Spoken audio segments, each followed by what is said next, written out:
বিসমিল্লাহির রহমানির রহিম। আসসালামু আলাইকুম।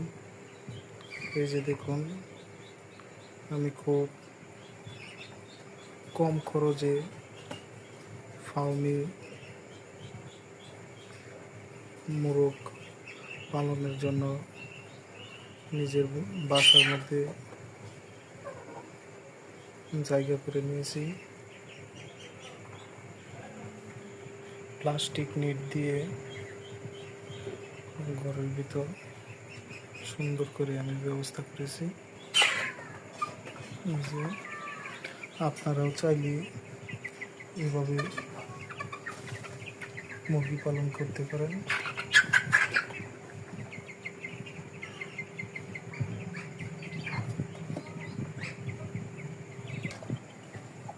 দেখুন, খাবারের জন্য ভালো সুব্যবস্থা করে দিয়েছি পাত্র দিয়ে।